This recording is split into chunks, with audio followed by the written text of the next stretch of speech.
2013 March മാസത്തിൽ additional principal forest conservator forest management തയ്യാറാക്കിയ കരട് ബില്ല്, അതിന്മേലാണ് തുടക്കം. മനഃപൂർവ്വം വനത്തിൽ കടന്നു കയറുക എന്ന ഉദ്ദേശത്തോടെ വനമേഖലയിലൂടെ സഞ്ചരിക്കുന്നവർ വനത്തിനുള്ളിൽ വാഹനം നിർത്തുക, വനത്തിൽ പ്രവേശിക്കുക, ഇതെല്ലാം കുറ്റമാക്കുന്നതാണ് ആ ഭേദഗതി. അതിൻ്റെ തുടർ നടപടികളാണ് പിന്നീടുണ്ടായത്. ഇപ്പോൾ വനനിയമ ഭേദഗതി സംബന്ധിച്ച നിർദ്ദേശങ്ങളെക്കുറിച്ച് പല ആശങ്കകളും ഉയർന്നിട്ടുണ്ട്. ഇതിൽ അത്തരം ആശങ്കകൾ പരിഹരിക്കാതെ മുന്നോട്ട് നീങ്ങാൻ സർക്കാർ ഉദ്ദേശിക്കുന്നില്ല എന്നതാണ് വ്യക്തമാക്കാനുള്ളത്. ഏതെങ്കിലും വകുപ്പുകളിൽ നിക്ഷിപ്തമാകുന്ന അധികാരം ദുർവിനിയോഗം ചെയ്യപ്പെടാൻ സാധ്യതയുണ്ട് എന്ന ആശങ്കകൾ ഗൗരവമായി സർക്കാർ കാണുകയാണ്. കർഷകർക്കും പ്രത്യേകിച്ച് മലയോര മേഖലയിൽ വസിക്കുന്ന ജനവിഭാഗങ്ങൾക്കും അവരുടെ ന്യായമായ താൽപ്പര്യത്തിനെതിരെ ഒരു നിയമവും ഈ സർക്കാർ ലക്ഷ്യമിടുന്നില്ല. സർക്കാരിൻ്റെ നിലപാട് ഏത് നിയമവും മനുഷ്യർക്ക് വേണ്ടിയുള്ളതാണ് എന്നതാണ്. മനുഷ്യരുടെ നിലനിൽപ്പിനും പുരോഗതിക്കും അതിലൂടെ പ്രകൃതിയുടെ വിശാലമായ സംരക്ഷണത്തിനും പര്യാപ്തമായ നിലപാടുകൾ സൂക്ഷ്മതലത്തിലും സമഗ്രതലത്തിലും കൈക്കൊള്ളണമെന്നതിൽ തർക്കമില്ല. വനസംരക്ഷണ നിയമത്തിൻ്റെ കാര്യത്തിലും ഇതുതന്നെയാണ് സർക്കാർ നിലപാട്. ഇവിടെ നമ്മൾ ശ്രദ്ധിക്കേണ്ട ഒരു കാര്യം, കേരളത്തിൻ്റെ ആകെ വിസ്തൃതി 38,863 ചതുരശ്ര കിലോമീറ്റർ.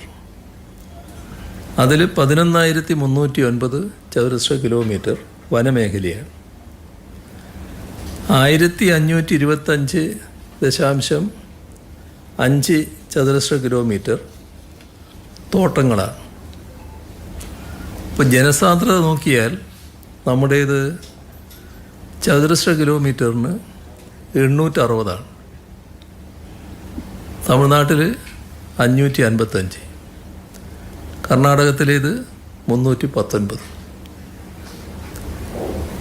നമ്മുടെ സംസ്ഥാനത്തിൻ്റെ ജനസാന്ദ്രതയും ഇത്തരത്തിലുള്ള ഭൂമിശാസ്ത്രപരമായ സവിശേഷതകളും ജീവിത രീതികളും കണക്കിലെടുക്കുന്നതാവണം വനനിയമങ്ങളെന്നാണ് സർക്കാർ കാണുന്നത്. ആ നിലപാടാണ് എല്ലാ കാലത്തും ഇടതുപക്ഷം ഉയർത്തിപ്പിടിച്ചിട്ടുള്ളത്. വന്യമൃഗങ്ങളുടെ ആക്രമണത്തിൽ നിന്ന് ജനങ്ങൾ സംരക്ഷിക്കപ്പെടണം.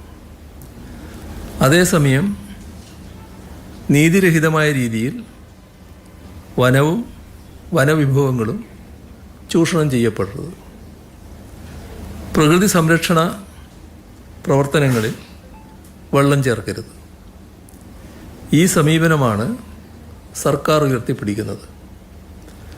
അതിലൊരു മാറ്റവും വരുത്താൻ ഉദ്ദേശിക്കുന്നില്ല. നിലവിൽ വനഭേദഗതി ബില്ലുമായി ബന്ധപ്പെട്ട ഒട്ടേറെ പ്രചരണങ്ങൾ നടക്കുന്നുണ്ട്.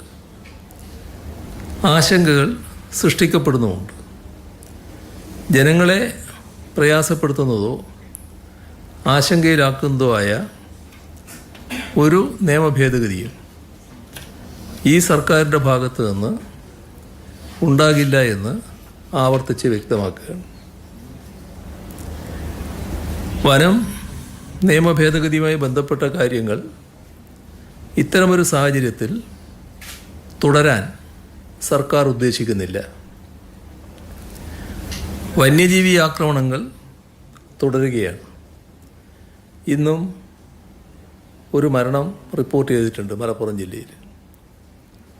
ഉച്ചക്കുളത്തെ സരോജിനി കാട്ടിൽ ആട് മേയ്ക്കാൻ പോയപ്പോൾ ആക്രമണത്തിനിരയായി എന്നാണ് പ്രാഥമിക വിവരം. സരോജിനിയുടെ വിയോഗത്തിൽ അനുശോചനം രേഖപ്പെടുത്തുന്നു. വന്യജീവികളുടെ ആക്രമണത്തിൽ ആളുകൾക്കും വളർത്തുമൃഗങ്ങൾക്കും ജീവൻ നഷ്ടപ്പെടുന്നത് അങ്ങേയറ്റം ദുഃഖകരമായ കാര്യമാണ്. ഇതിനെ എങ്ങനെ ശാശ്വതമായി ചെറുക്കാൻ കഴിയുമെന്നതാണ് സർക്കാർ ആലോചിക്കുന്നത്.